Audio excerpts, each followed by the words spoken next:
2024, a woman died from an allergic reaction at a Disney World restaurant.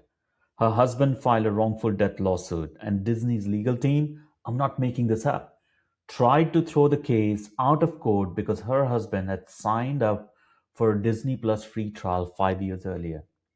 Buried in that streaming subscription was an arbitration clause that Disney argued covered all disputes with the company, including, apparently, the death of your spouse at a theme park restaurant.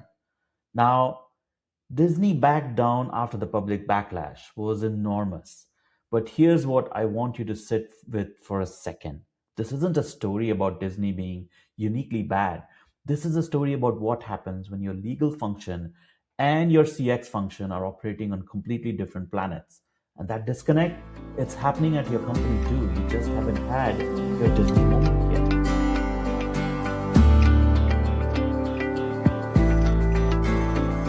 Welcome to Human Centered Experience. I'm Hitesh Bagai. Today, I want to talk about something that almost nobody in CX leadership is addressing, and it's one of the biggest blind spots I see in experience strategy: the relationship between the legal department and your CX. We spend so much energy on journey maps, personalization engines, NPS programs, digital transformation, all the things that are supposed to make customers feel valued. And then we hand those same customers a 47-page terms of service agreement written in language that a law professor would struggle to parse. There's a Deloitte study that found 91% of consumers accept terms and conditions without reading them. Among 18 to 34-year-olds, it's 97%. So we've built an entire layer of the customer relationship on a legal fiction, the fiction that meaningful consent is actually happening. And the question I want to explore today is, what does that cost you? Not just legally, but experientially. What is your legal language doing to the trust you're trying so hard to build? Let me start with something that PwC found in their 2025 customer experience survey. About 9 out of 10 executives said customer loyalty had grown in recent years, but only 4 in 10 consumers agreed. That's a 50-point perception gap. 50 points between what leadership thinks is happening and what customers actually feel. Now, there are a lot of reasons for that gap, but I want to argue that legal fiction is one of the big unmeasured contributors. Think about it.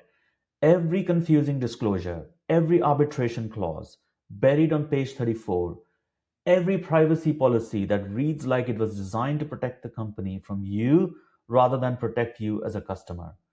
Each one of those is a micro erosion of trust. And here's the thing: your NPS survey won't capture it, your CSAT score won't flag it, your journey map probably doesn't even include it.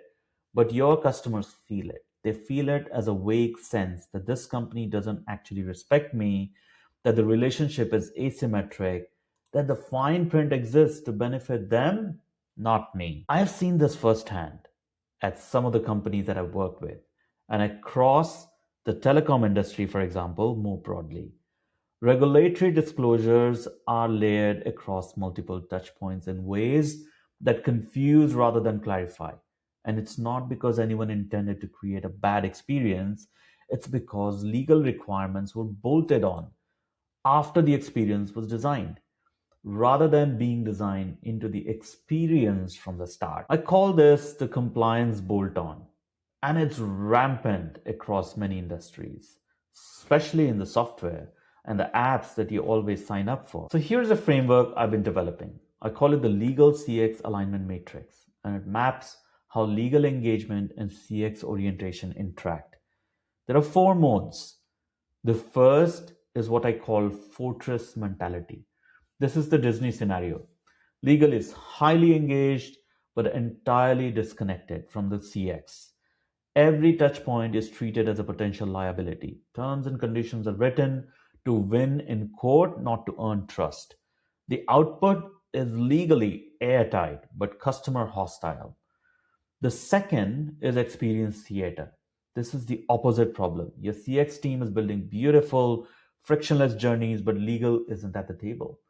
Think fast scaling fintechs that Prioritize onboarding speed over disclosure clarity, or subscription services that make it delightful to sign up and excruciating to cancel. The front end is gorgeous, the back end is a ticking time bomb. The third mode is organizational drift. Neither function is meaningfully engaged with the other. Legal reviews happen at the end, CX happen at the front, nobody connects the dots, and honestly, this is where the most organizations live. Not out of malice, out of structure. And the fourth, the one we should all be aiming for, I call trust architecture. This is where legal becomes a CX differentiator. Now, think about Apple and privacy. Apple didn't just comply with GDPR, they turned data protection into a brand promise, privacy labels in the App Store, clear disclosure at the point of data collection, a public stance on minimal data retention. Those aren't legal compliance exercises, those are experience design decisions. The way you protect your customer is part of how your customer experiences your brand. Say that again to yourself. The way you protect your customer is part of how they experience. Now, here's what makes this hard. Most legal departments aren't structured to think about experience. EY published a study in 2025 that found only 11% of legal departments had conducted stakeholder interviews in the past year. Only 20% had any kind of continuous feedback loop. They're not ignoring the customer on purpose. They're just not set up, not incentivized, not invited to think about the customer at all. So, what do you do if you're a CX leader listening to this? First, map your legal touchpoints. Go through your customer journey and identify every single place where legal language, consent, mechanisms, or disclosures show up. Most leaders I talk to are genuinely shocked at how many there are and how disconnected they feel from the rest of the experience. Second, bring legal into journey mapping, not as reviewers who show up at the end of the red line things, as co-designers who are in the room from the beginning. When legal understands the experience intent, they can find creative ways to meet compliance requirements without undermining the experience. And third, and this is the one that nobody does, test your terms and conditions the same way you test your product. Run readability scores, do user testing on consent flows. If 91% of your customers aren't reading your disclosures, that is not a customer problem. That's a design failure. And fourth, start measuring legal friction and legal touch points to your customer effort scoring. Track abandonment at consent screens. Treat compliance friction the way you would treat any other UX failure, as something to be understood, measured, and designed away. Here's what I want you to take away from this. There's a piece of research from MIT Sloan that I think nails it. They distinguish between good friction and bad friction in customer journeys. Good friction empowers customers, it gives them real information, real choices, real agency. Bad friction traps them, it serves the company's interests, not theirs. Your legal disclosure should be good friction. They should be moments that actually build trust because they demonstrate respect for the customer's autonomy and intelligence. Not moments that erode trust because they demonstrate that you think the customer is either too stupid or too lazy to care about what they are agreeing to. The companies that get this right won't just avoid the next Disney sized PR disaster, they'll build something much more durable. A brand that customers trust not because of what it promises, but because of how it protects them.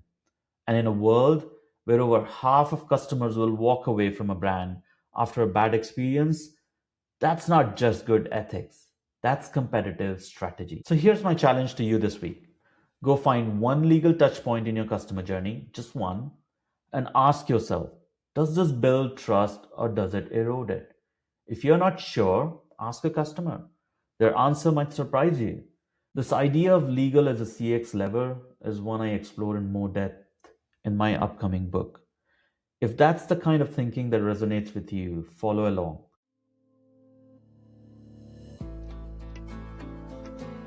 Thanks for listening to my podcast. If you found this insightful, please subscribe, share, and check out my recent article on this topic on LinkedIn. As always, feel free to get in touch with me with comments, suggestions, and ideas. I'm Hitesh, and I'll see you next time.